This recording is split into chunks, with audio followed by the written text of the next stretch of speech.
There was nothing intimidating about it, no massive gun barrel, no thick armor, no roaring aircraft engine, no towering silhouette that could be seen from miles away. Just four wheels, a flat hood, a folding windshield, a simple body, and an engine designed to keep moving when the road disappeared.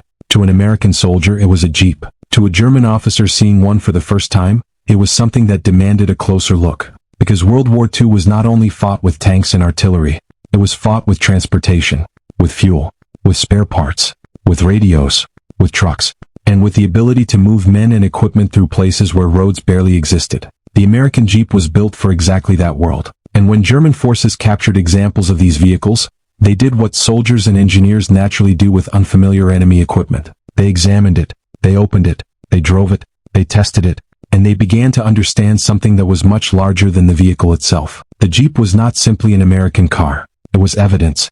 Evidence of a military system built around mobility, standardization, mass production, and logistical flexibility. And that was the part German officers could not ignore. Because the real shock was not that America had built a good little vehicle. The shock was that America could build enormous numbers of them. And once that realization settled in, the Jeep became something far more important than a captured vehicle. It became a glimpse of America's industrial war machine.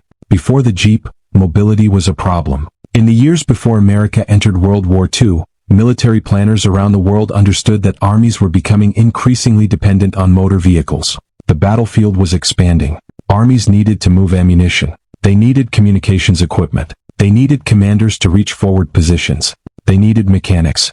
They needed medical teams. They needed machine guns. They needed fuel. And they needed all of it to move across terrain that could destroy ordinary vehicles. The American military wanted a lightweight vehicle that could perform multiple jobs. It needed four-wheel drive. It needed to be compact. It needed to carry soldiers and equipment. It needed enough power to cross difficult ground. And, perhaps most importantly, it needed to be simple enough to operate and maintain under battlefield conditions. That requirement eventually produced one of the most recognizable military vehicles in history, the Willys MB. Alongside Ford-built versions, it became the American Jeep of World War II. The U.S. Army's requirements had been demanding. The vehicle had to be light. It had to be maneuverable. It had to carry a useful load. And it had to survive conditions that would destroy more delicate civilian automobiles. The result was not luxurious.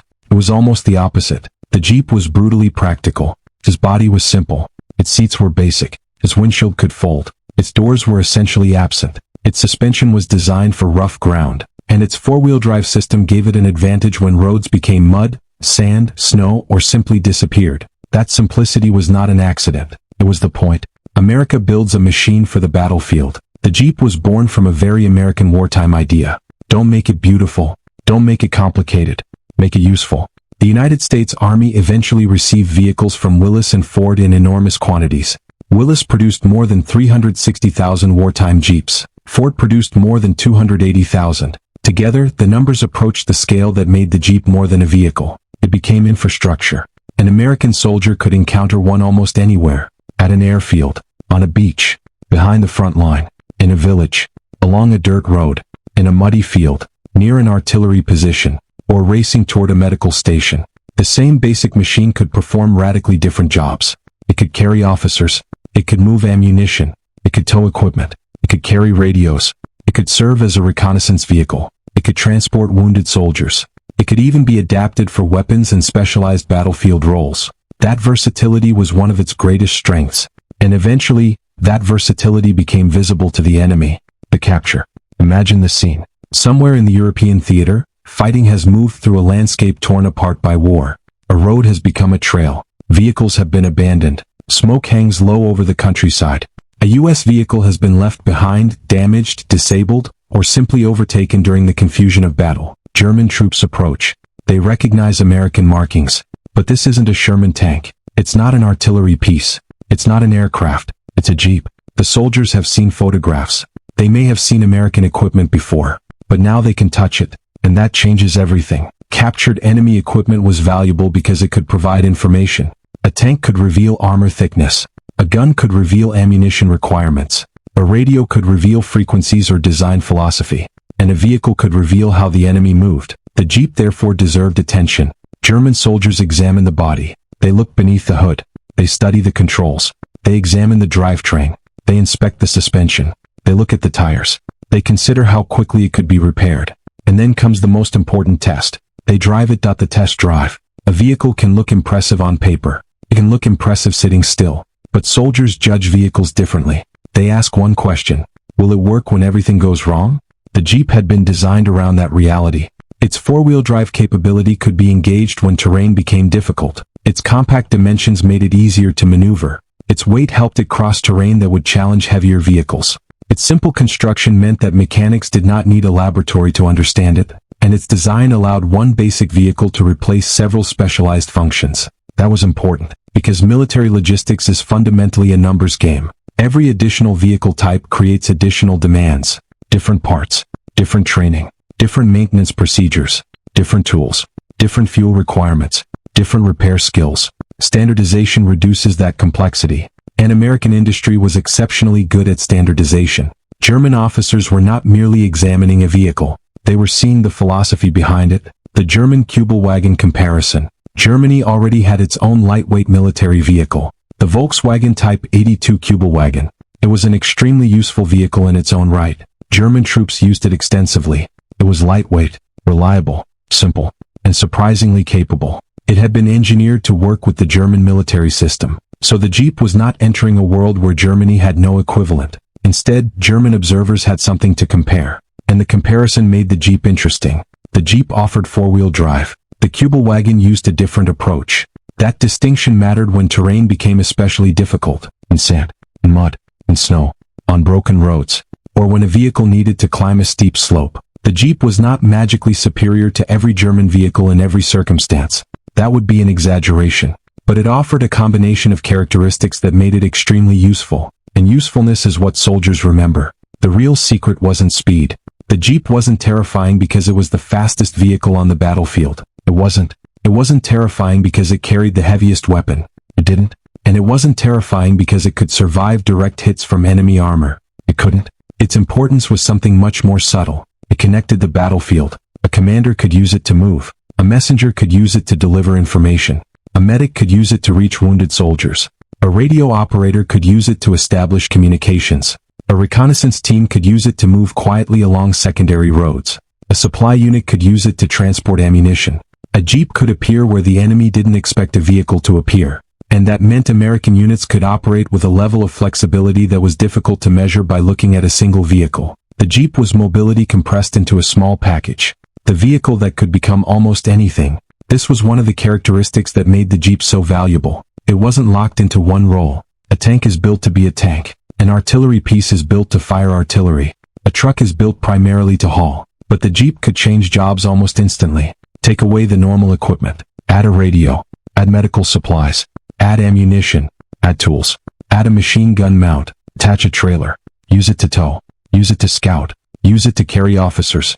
Use it as a command vehicle. The basic platform stayed almost unchanged. The mission changed around it. That was efficient. And efficiency mattered enormously in a war where armies were fighting across continents. The North African lesson. The Jeep's value became especially obvious in places where conventional roads were almost meaningless. North Africa was one of those places. The desert did not care about military maps. A road could disappear. A truck could become trapped. Sand could turn a route into a dead end. The vehicle that could keep moving had an enormous advantage. British and American forces found the Jeep useful across the North African campaign. Its small size and off-road capability made it suitable for reconnaissance and rapid movement. It could carry equipment across terrain that challenged larger vehicles. And it could be used in raids and mobile operations. For German forces, the Desert War was already a brutal lesson in logistics. Fuel determined movement. Water determined survival. Roads determined supply. And vehicles determined whether supplies could reach the front. In such an environment, a small vehicle that could move almost anywhere became more than transportation. It became operational freedom. The captured Jeep becomes intelligence. When German troops captured American equipment, the value wasn't limited to immediate battlefield use. Captured equipment could be examined by specialists. Engineers could inspect components. Intelligence personnel could study markings.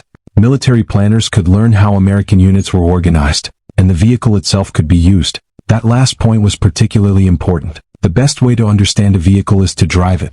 A specification sheet can tell you horsepower. A test can tell you what that horsepower actually means. A manual can explain four-wheel drive. A muddy hill can show you what four-wheel drive is worth. A parts catalog can tell you how a machine is assembled. A mechanic working under field conditions can tell you whether that design is practical. The Jeep could therefore become a rolling laboratory. Simple design, powerful consequence. The Jeep had a relatively modest engine. It wasn't designed to impress with raw power. Its strength came from the relationship between weight, gearing, traction, and utility. That is an important distinction. American industrial engineering did not always seek the most complicated solution. Sometimes it sought the simplest solution that could be produced repeatedly. That mattered enormously during World War II. Because one exceptional prototype doesn't win a war. Thousands of reliable vehicles can. Tens of thousands can transform an army. Hundreds of thousands can change the character of warfare. And that was the deeper lesson behind the Jeep. When numbers become a weapon, this is where the story becomes bigger than the vehicle. Imagine a German officer examining one captured Jeep. He sees its components. He sees its construction. He sees how quickly it can move. He sees how little specialized infrastructure it requires. Then imagine asking a much bigger question. How many of these does America have? That question was frightening. Because America's advantage was not merely engineering. It was industrial capacity. The United States possessed enormous manufacturing resources. Factories could produce vehicles on an extraordinary scale. Assembly lines could standardize parts. Steel could be transformed into thousands of identical components. Engines could be produced in volume. And those vehicles could be shipped across oceans. That combination was the real weapon. The Jeep was merely one visible piece of it. The difference between one Jeep and hundreds of thousands.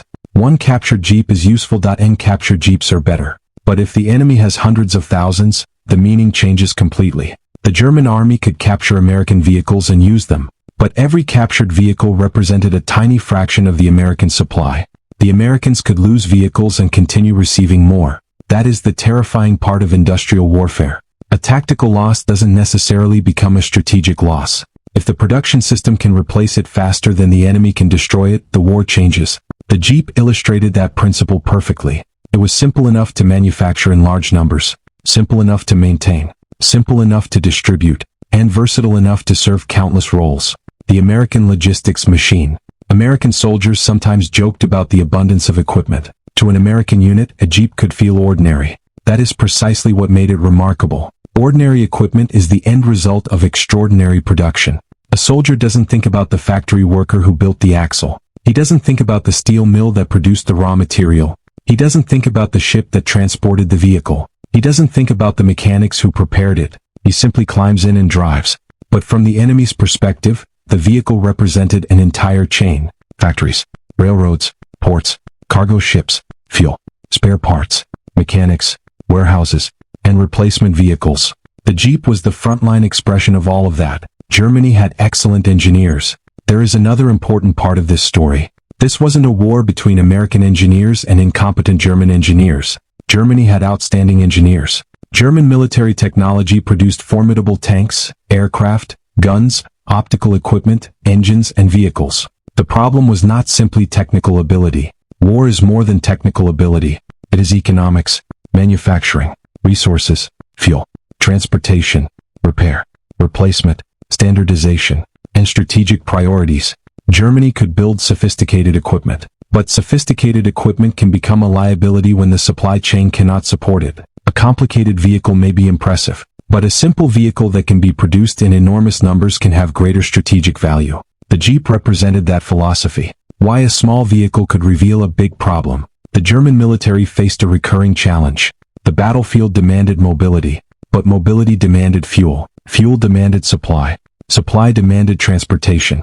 Transportation demanded vehicles. Vehicles demanded spare parts. Spare parts demanded factories. And factories demanded resources. The Jeep fit neatly into an American system designed around industrial scale. The same basic platform could be produced repeatedly. Its parts could be standardized. Its maintenance could be taught. And its use could be adapted. The vehicle was not perfect. No vehicle was. But it was useful enough, simple enough, and numerous enough to become a defining feature of American mobility. The Jeep as a symbol of American industrial power. By the middle of the war, the American military was no longer fighting with isolated pieces of equipment. It was fighting with a system. A Jeep arrived with fuel. A truck delivered ammunition. An aircraft delivered supplies. A ship carried everything across the Atlantic. A railroad moved it inland. A mechanic kept the machines alive. The Jeep was one link in that chain. But because soldiers encountered it constantly, it became one of the clearest symbols of American logistical power. That is why a German officer examining one captured vehicle could learn something profound. The Jeep said, "America can move, America can supply, America can replace, America can transport, and America can do it at scale." The myth of the magic Jeep. It's tempting to tell this story as if German officers simply saw a Jeep and immediately realized that American technology was unbeatable. History is rarely that clean. The Jeep wasn't a magic machine. German troops had effective vehicles. The Kübelwagen was capable. German forces captured and reused Allied vehicles throughout the war, and the battlefield was filled with improvisation. But the Jeep's strengths were real. Its compactness, its four-wheel drive capability, its mechanical simplicity, its adaptability, its production scale, and its ability to perform dozens of tasks. Those characteristics made it a valuable battlefield tool, and when combined with America's industrial capacity, they became strategically significant. The captured vehicle becomes a trophy. There was also a human side to captured equipment. Soldiers have always valued useful enemy gear. A captured vehicle could become a prize. It could offer transportation. It could become a command vehicle. It could be used to move supplies. And in some circumstances, captured Allied vehicles were used operationally by German units. That made the Jeep especially interesting. It was small enough to operate without attracting the attention of a tank. It could move quickly, and it looked distinctly different from German equipment. That could become an advantage or a danger depending on the situation. The Jeep and the Battle of the Bulge. By late 1944, the Western Front had become a chaotic environment. Germany launched its major offensive through the Ardennes. American forces were caught by surprise in several sectors. German units captured American equipment. Some German commandos even attempted to operate behind Allied lines using captured American uniforms and equipment. The Jeep became part of that strange battlefield environment. A vehicle that had been built in an American factory could suddenly appear under German control. But the deception was dangerous. American soldiers knew their own equipment. They knew how it was supposed to be used. They knew small details. And mistakes could expose infiltrators. The Jeep therefore represented both mobility and identity. It was American enough to help create confusion, but familiar enough that American troops could notice when something was wrong. The industrial scale becomes obvious by the later years of the war. The numbers became extraordinary. Hundreds of thousands of American Jeeps had been produced, and they were only one component of a much larger American vehicle fleet. Trucks, half-tracks, armored vehicles, aircraft, landing craft, artillery tractors, motorcycles, staff cars, ambulances, and thousands upon thousands of other machines. The Jeep was the smallest of these symbols, but perhaps the easiest to understand, because anybody could see what it represented. One Jeep, then another, and another. The same basic machine appearing across Europe. That was mass production made visible. What the German officers could see. A captured Jeep could reveal more than its engine. Look at the body. Simple. Look at the controls. Functional. Look underneath. Compact. Look at the drivetrain. Purpose-built. Look at the parts. Standardized. Then consider how many existed. That was the real revelation. The Jeep was not necessarily evidence that every American engineer was smarter than every German engineer. It was evidence that American industry could take a practical design and reproduce it on a massive scale. That difference mattered. The request for thousands. The dramatic idea that German officers would want thousands of these vehicles captures a real military truth, even when the precise claim should not be treated as a documented verbatim request. Armies want what works.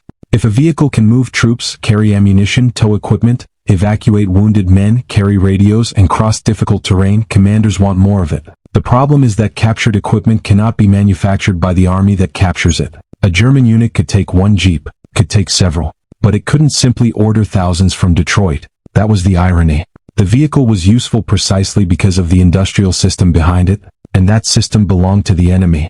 The Jeep was a logistics story. This is the part often missed in popular stories about World War II. The Jeep wasn't important because it won battles by itself. It helped armies function. A commander needs transportation. A radio operator needs mobility. A medical team needs a vehicle. A reconnaissance team needs a vehicle. An artillery unit needs equipment moved. A supply unit needs to reach the front. The Jeep could help all of them. That made it a force multiplier. Not because it was individually powerful, because it multiplied what soldiers could accomplish. A vehicle built for American soldiers. Think about what the American soldier needed. He might land on a beach, move through mud, travel along destroyed roads, cross a village, climb a hill, carry ammunition, move a wounded man, deliver a message, and then do it again tomorrow. The Jeep was built around that kind of flexibility. Its open design gave soldiers quick access. Its compact size helped it move through narrow routes. Its four-wheel drive provided traction. Its simple mechanical layout made maintenance practical. And its standardized production meant that replacement vehicles and components could be supplied across a huge military system. It was not elegant. It was effective. Why American soldiers loved it? American troops developed an emotional attachment to their Jeeps. That makes sense. The Jeep was often with them when other equipment wasn't. It carried them. It carried their supplies. It carried their radios. Sometimes it carried their wounded friends. Sometimes it was the only fast way to reach another unit. The vehicle became part of daily military life. It was exposed to weather, mud, dust, rain, snow, cold, heat, and abuse. Yet soldiers kept using it. The U.S. Army itself later highlighted the Jeep's enormous wartime versatility and production history. The machine that kept moving. The most powerful image is not a perfect Jeep sitting in a museum. It's a battered Jeep, mud on the tires, scratches across the body, canvas folded down, tools scattered inside, a radio mounted somewhere, a helmet resting on the seat, a soldier climbing out. That is what the Jeep was built for, not display, movement. And movement was one of the greatest American advantages in the European War. From factory floor to front line, somewhere in America workers built the machine. They probably never saw the battlefield where it would end up. They didn't know the soldier who would drive it. They didn't know the German officer who might eventually examine it. But the factory was part of the battle. The steel was part of the battle. The assembly line was part of the battle. The shipping network was part of the battle. The replacement parts were part of the battle. The Jeep connected all of them. That is why industrial history is military history. The German view of American abundance. German troops encountered American equipment in increasing quantities as the war progressed. Vehicles were everywhere. American units could appear with impressive logistical support. A soldier could see the difference. More trucks, more fuel, more equipment, more replacement parts, more mobility. The Jeep was one of the clearest examples. A small vehicle could therefore become psychologically significant. Not because it was frightening by itself, but because it suggested that behind the vehicle stood an enormous production system. A simple design can be strategically advanced. There is a lesson here that applies far beyond World War II. People often confuse complexity with superiority. A machine with more parts can appear more advanced. A machine with more technology can appear more impressive. But military effectiveness often rewards simplicity. If a vehicle is easy to repair, that matters. If parts can be standardized, that matters. If mechanics can understand it, that matters. If factories can build it rapidly, that matters. If soldiers can use it for multiple missions, that matters. The Jeep checked many of those boxes, and that made it one of the most important utility vehicles of the war. The numbers tell the story. Willis produced hundreds of thousands. Ford produced hundreds of thousands. The total American wartime Jeep production reached an extraordinary scale, and thousands were also sent overseas to Allied nations through wartime supply programs. That meant the Jeep wasn't merely an American vehicle. It became an Allied vehicle. British troops used it. Soviet forces received Jeeps. Other Allied forces operated them. The same basic concept traveled across continents. And wherever it appeared, it solved similar problems. Mobility, communication, transport, reconnaissance, evacuation, supply. The enemy could use it too. There is something almost ironic about captured equipment. The enemy's strength can temporarily become your strength. A captured Jeep could carry German soldiers. It could move German equipment. It could transport officers. It could cross terrain. But there was one problem. Every captured Jeep was a reminder of the enemy's abundance. If Germany captured one, America had built many more. The trophy was useful. The system behind it was not. The bigger war behind the small vehicle. By 1944, the Western Front was becoming a war of movement and supply. The Allied armies needed enormous quantities of ammunition, fuel, food, medical supplies, replacement vehicles, engineering equipment, and personnel. The Jeep helped move the smaller pieces, but it was connected to the enormous logistical system behind the invasion of Europe. This is why the Jeep deserves attention. It wasn't a side character. It was one of the countless machines that made modern mechanized warfare possible. When the road ends, a truck needs a road. A train needs tracks. A tank can cross rough terrain but consumes enormous quantities of fuel and requires specialized maintenance. A Jeep occupied a different space. It could travel where a truck might struggle. It could maneuver where a larger vehicle couldn't. And it could perform jobs that didn't justify sending a larger machine. That made it extremely efficient. The Jeep wasn't supposed to dominate the battlefield. It was supposed to make everything else work. The American idea of enough. There is another powerful concept hidden in the story. The United States didn't need every vehicle to be extraordinary. It needed enough vehicles to perform the job. Then it needed enough replacements. Then enough spare parts. Then enough mechanics. Then enough fuel. Then enough ships to move everything. This was the industrial logic of American warfare. The goal was not to create one perfect machine. The goal was to create a system that could keep producing useful machines. The Jeep was one of the best expressions of that philosophy. The German officer's real discovery. So picture the captured Jeep again. A German officer walks around it. He examines the body. He looks underneath. He checks the engine. He examines the drivetrain. He sits behind the wheel. He tests its movement. And perhaps the most important question isn't, how good is this vehicle? It's, how many of these are there? Because if there are only a few, the machine is interesting. If there are thousands, it's strategically important. If there are hundreds of thousands, it's evidence of something much larger. And that was the American industrial advantage. America's secret wasn't the Jeep. The Jeep was good. But the Jeep wasn't America's secret weapon. The real weapon was the ability to manufacture, to standardize, to distribute, to repair, to replace, to scale, and to keep doing it, again, and again, and again. A German officer could capture a Jeep. He could drive it. He could study it. He could appreciate it. But he couldn't capture the factory that produced the next one. That was the difference. The war of replacements. Every military vehicle eventually breaks. Tires wear out. Engines fail. Suspension components bend. Gearboxes require maintenance. Vehicles get stuck. Vehicles get damaged. Vehicles get destroyed. The army that can replace those losses continues moving. The army that cannot begins to slow down. This is where industrial capacity becomes combat power. A Jeep that can be replaced is more valuable than a perfect Jeep that cannot. The Americans understood this, and their production system gave them extraordinary replacement capacity. The Jeep's legacy. The Jeep didn't disappear when World War II ended. Its influence continued. The basic idea of a compact, capable, four-wheel drive utility vehicle became one of the most important concepts in automotive history. The post-war civilian Jeep helped turn a military machine into a cultural icon, but its identity had already been established. It was the little vehicle that went where it was needed. The Jeep had become synonymous with mobility, and that legacy started on wartime roads. What the Germans really saw, they didn't see America's future. They saw a captured vehicle, but the vehicle gave them a glimpse of what American soldiers carried, a glimpse of how American units moved, a glimpse of how American factories produced, a glimpse of the logistical machine behind the front line. The Jeep was therefore a kind of accidental intelligence report. It showed the enemy what American warfare looked like at ground level. Not glamorous, not necessarily technologically exotic, just relentlessly practical. The small machine with a massive shadow.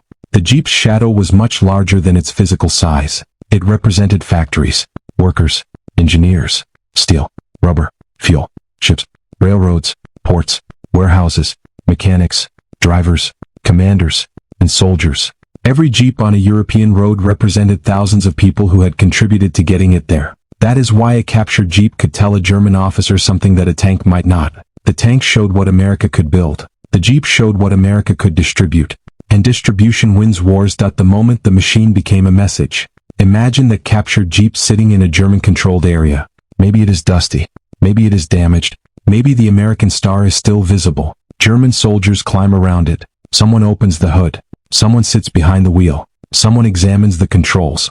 The scene looks ordinary, but historically it represents something enormous. An American factory had built that vehicle. American workers had assembled it. American logistics had moved it. American soldiers had used it. And now German soldiers were studying it. The entire industrial war had been compressed into one little vehicle. Why thousands matter. The idea of wanting thousands is powerful because it reveals the difference between tactical appreciation and strategic reality. One captured Jeep could help a German unit. Thousands could transform mobility. But obtaining thousands was the impossible part. The enemy had them. Germany didn't. And that was the problem. The German military could capture Allied equipment. It could reverse engineer some technologies. It could modify captured vehicles. But it could not instantly reproduce America's entire industrial system. That system was the real advantage. The Jeep didn't win the war alone. It is important not to turn this into mythology. The Jeep did not single-handedly defeat Nazi Germany. No individual vehicle did. The war was won through enormous combined efforts. American soldiers fought. British forces fought. Soviet forces fought. Resistance movements fought. Allied air forces fought. Navies fought. Factories produced. Farmers supplied food. Workers built equipment. Engineers designed machines. Doctors saved lives. Logisticians moved supplies. And millions of people contributed to the Allied war effort. The Jeep was simply one of the machines that made that enormous system function. But that is exactly why it mattered. A war is not won only by the weapons people remember. It is also won by the ordinary equipment that makes those weapons usable. The Jeep carried the people who carried the orders. It moved the people who maintained the guns. It transported the people who repaired the aircraft. It carried radios that connected units. It moved wounded soldiers. It transported ammunition. It helped commanders reach the front. It was everywhere. And that is what made it important. The captured Jeep as a window into America. For a German officer, the captured Jeep could therefore become a window. Through that window was an America that Nazi propaganda had often attempted to portray in simplistic terms.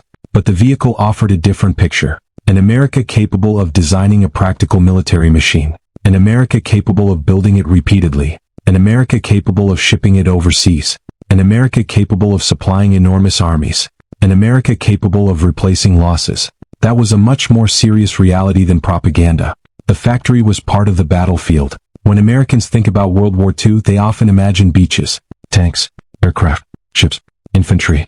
But the battlefield began thousands of miles away, in factories, on assembly lines, at steel mills, at ports, inside warehouses, on railroads.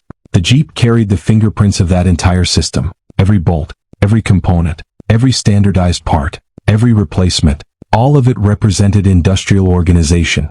And that organization was a weapon. The final test. Now return to the German officers. They have examined the vehicle. They have driven it. They have seen how it handles.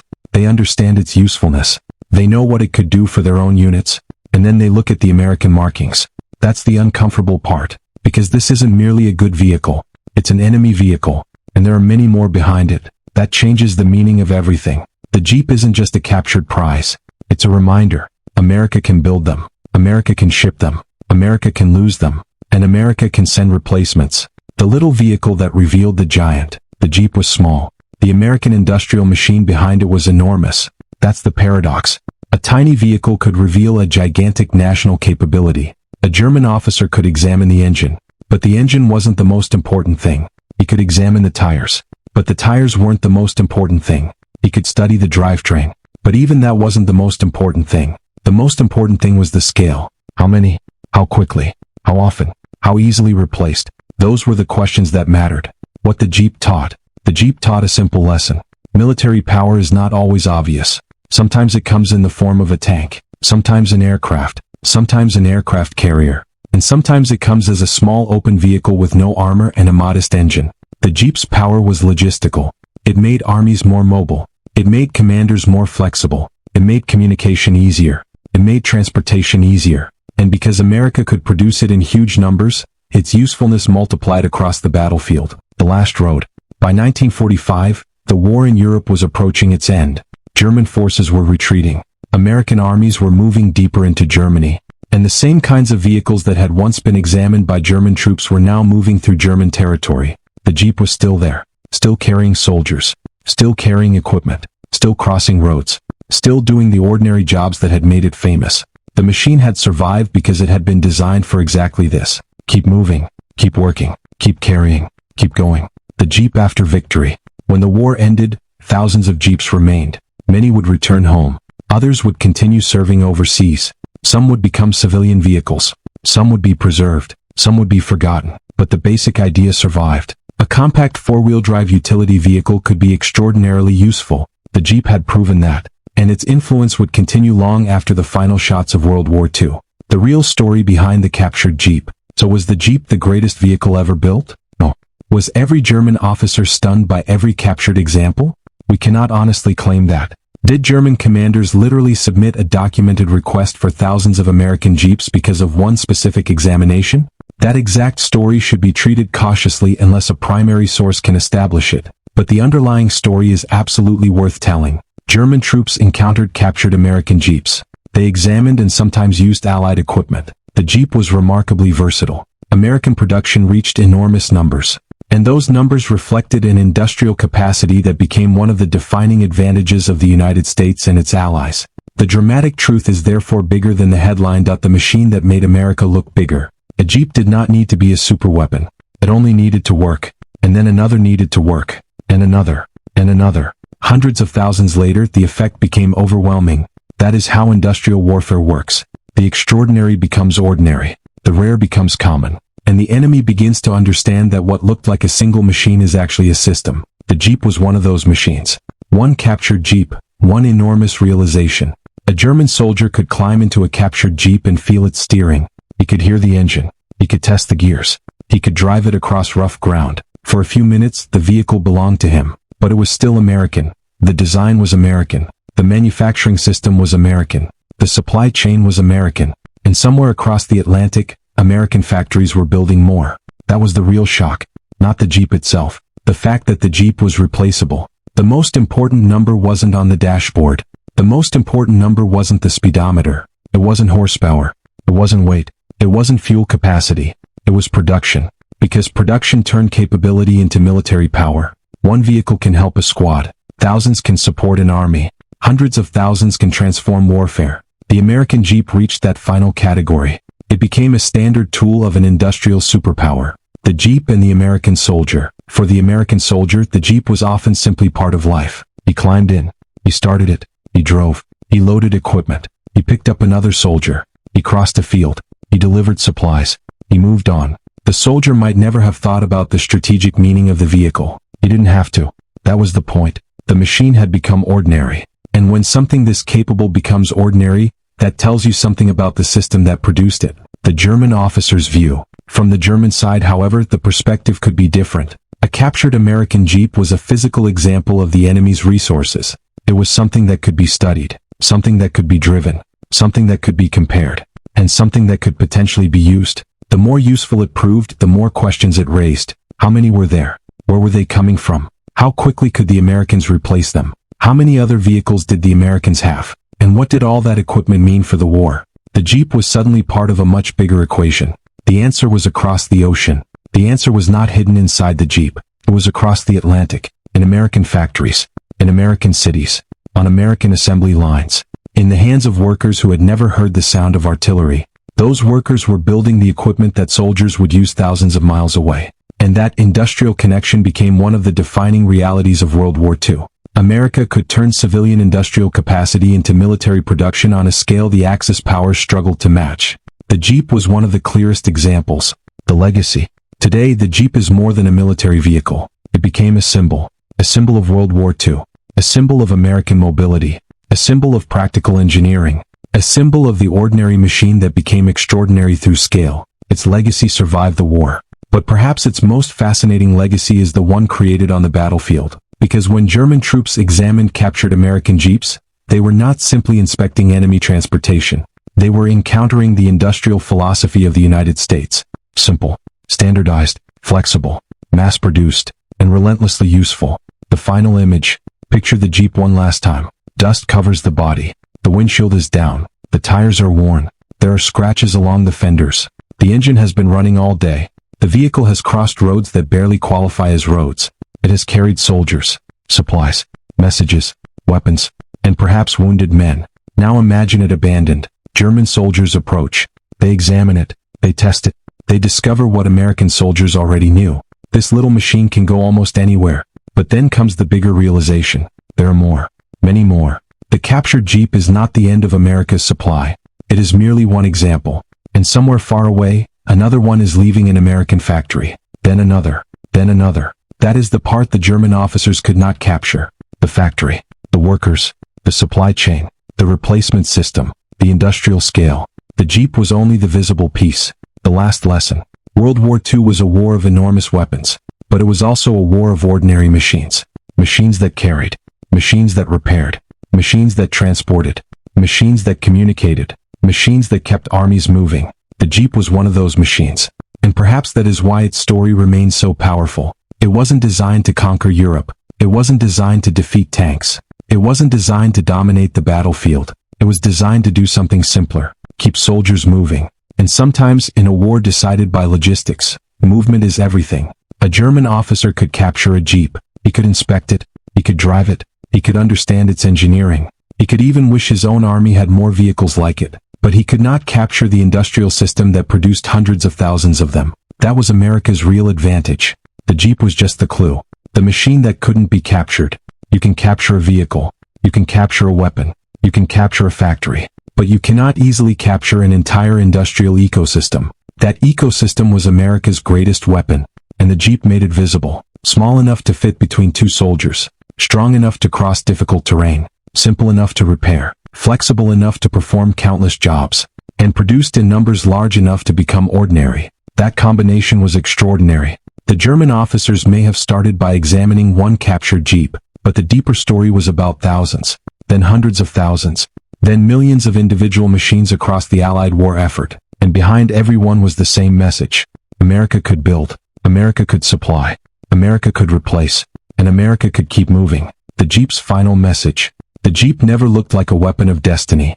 It looked like a little utility vehicle. That was exactly why it was so effective. It didn't need to look powerful. It only needed to be useful. And usefulness, multiplied by industrial scale, becomes power. A captured Jeep could reveal the quality of American engineering. But hundreds of thousands revealed something far more important. American capacity. That was the story German officers could see when they looked beneath the hood. That was the story hidden in the tires, the gears, and the simple steel body. And that was the story the battlefield eventually told. The Jeep wasn't America's most powerful weapon. It wasn't America's most advanced machine. But it was one of the clearest symbols of how America fought World War II. With enormous industrial capacity. With standardized equipment. With logistical flexibility. And with machines designed to keep working. The final word. The war was filled with famous machines. The Sherman. The P-51. The B-17. The aircraft carriers. The battleships. The artillery. But sometimes history hides inside something much smaller. A four-wheel drive vehicle. A simple engine. A folding windshield. 4 tires. A steering wheel. And a star painted on the hood. The Jeep did not need to destroy an enemy tank to change the war. It only needed to arrive, carry, move, deliver, tow, rescue, communicate, and keep going. Again, and again, and again. That was its real power. And when German officers examined a captured example, they weren't just looking at an American vehicle. They were looking at a piece of the American war machine. A machine built not only to fight, but to keep fighting. And perhaps the most unsettling discovery was not how good the captured Jeep was. It was the realization that America had built so many of them that losing one barely mattered. There would always be another, and another, and another. That was the Jeep's greatest secret. Not speed, not armor, not firepower, scale. The ability to turn a simple idea into hundreds of thousands of working machines. The ability to place those machines in the hands of soldiers thousands of miles from home. And the ability to keep them moving until the war was over. The German officers could examine the Jeep. They could study it. They could drive it. They could admire its usefulness. But they could not capture what mattered most. The American industrial machine behind it. And that is why the story of the captured Jeep is ultimately not a story about one vehicle. It is a story about a nation that learned how to turn factories into military power. A nation that could make the extraordinary ordinary. A nation that could build a machine by the thousands. And then build thousands more. The Jeep was small. But the message it carried was enormous. America had arrived. And it was bringing the factory with it. The German officers could examine the Jeep. They could drive it. They could study its engine, its four-wheel drive, and its rugged design. But there was one thing they could never capture. The American factories producing the next Jeep. And then the next. And the next. That was the real power behind the little vehicle. Not just engineering. Not just mobility. But scale.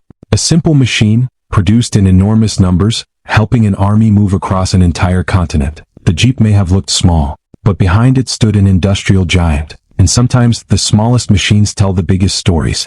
If you enjoyed this forgotten piece of World War II history, subscribe to the channel and turn on notifications. Because there are thousands of incredible wartime stories still waiting to be uncovered. Until next time, keep exploring history.